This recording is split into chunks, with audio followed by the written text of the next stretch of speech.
Hey everybody, welcome to another interesting session in this maths trail where today we're going to talk about the topic of derangements, which is another important topic in this domain of mathematics called as combinatorics, right? We have already created a video on the topic of permutations and combinations, and this video today takes that discussion one step forward where in permutations and combinations, basically where we try to address the possibility of all possible arrangements, right, of an object. Whereas in derangements, what you try to do is we try to find out only the wrong arrangements, right? So let's see on the whiteboard what we exactly mean by derangements.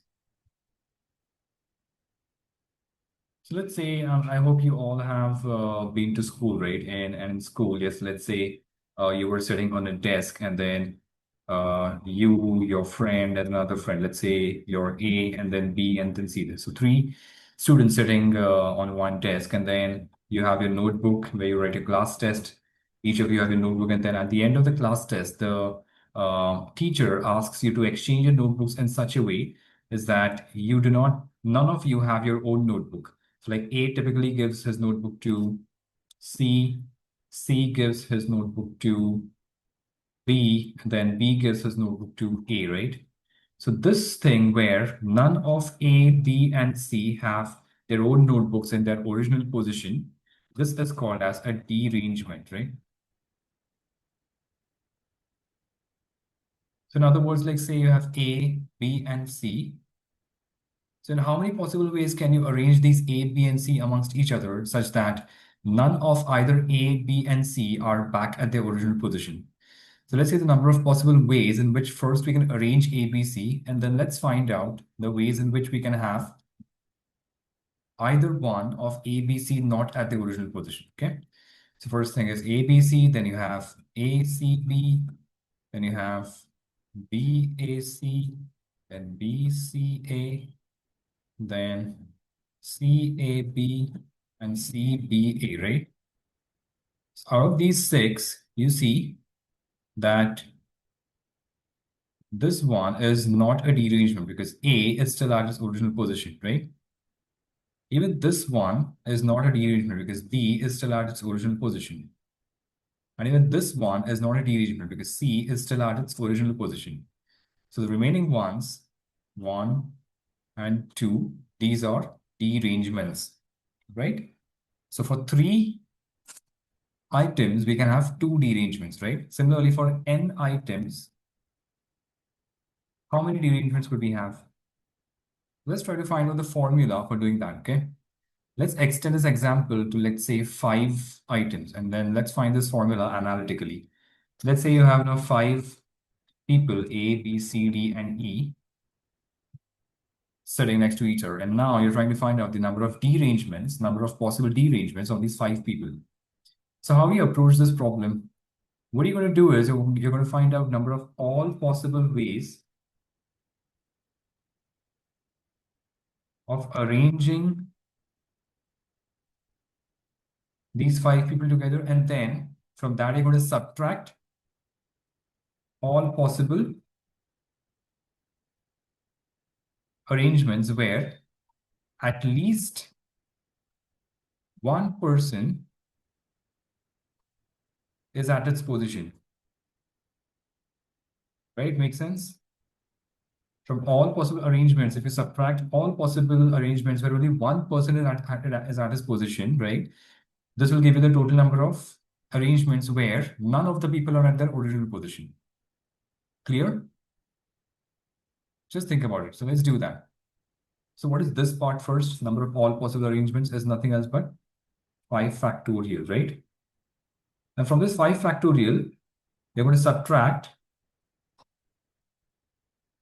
all those possible arrangements where at least one person might be at his original position. So let's say if A is at his original position, then in how many ways can you arrange B, C, D, and E? in 4 factorial ways, right? Similarly, if B is at its original position, and how many ways can you arrange A, C, D, and E? Again, in 4 factorial ways. So if you do this for each of these, the total number comes out to be 5 multiplied by 4 factorial. All right, so from this, you have to subtract 5 multiplied by 4 factorial. So let's represent this 5 as in a different notation called as 5C1, because that's going to be useful for it. Because 5C1 is equal to 5, right? Okay, so 5C1 into 4 factorial. Now pay attention to this part. Even in this 5C1 into 4 factorial, you would have situations where even within these 4, right? If suppose A is at its position, even within these 4, you have to eliminate all those possibilities where B and C are at their original position, or maybe uh, C and D are at their original position. You will have these items, right? You have to eliminate them as well. So from this 5C4, you have to further subtract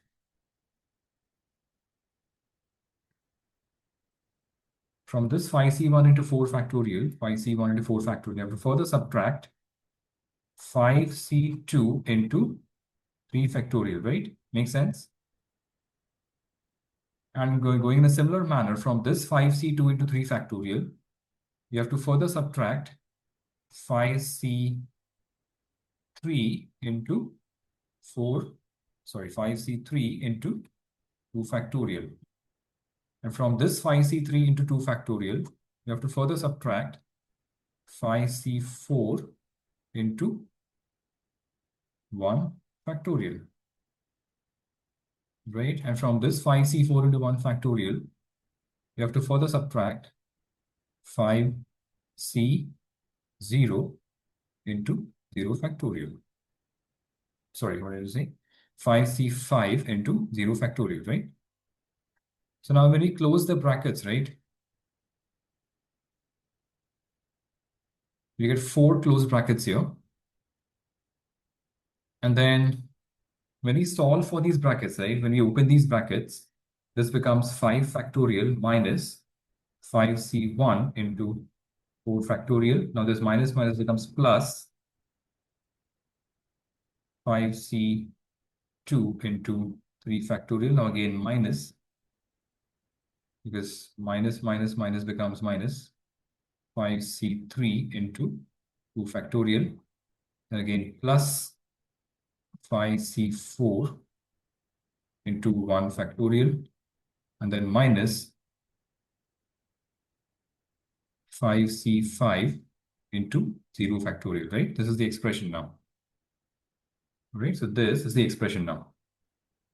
Now let's again expand the combination values here. So this becomes like 5 factorial minus, what is 5C1 now?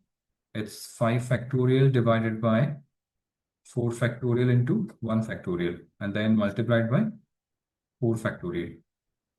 Okay, plus let's expand this thing now. 5 factorial divided by 2 factorial into 3 factorial. Okay, what will happen?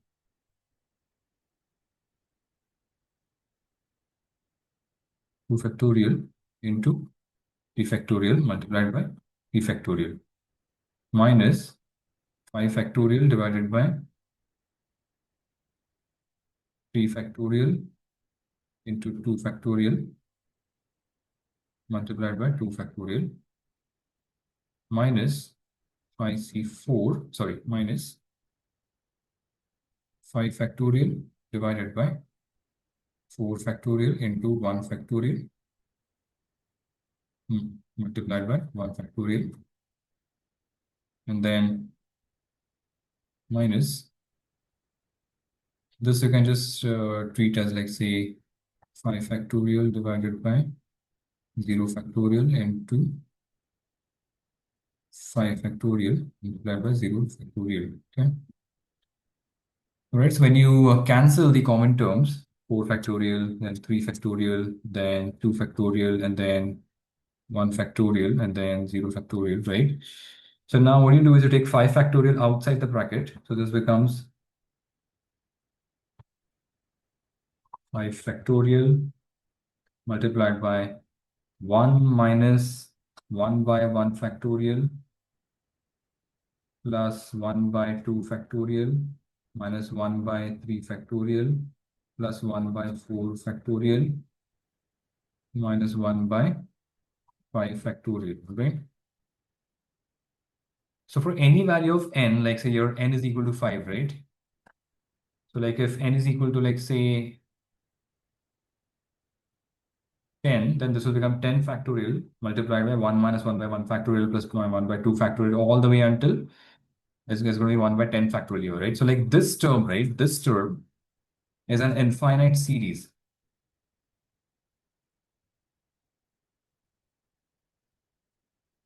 All right, it's an infinite series. And then if this goes until infinity, right?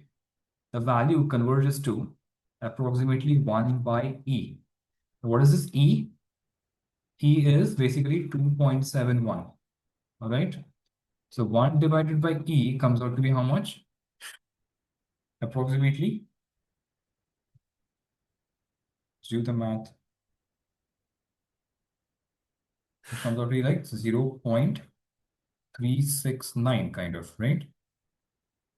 So like an approximation formula for the derangements is it's basically n factorial divided by e, which is equal to 0.369 into n factorial.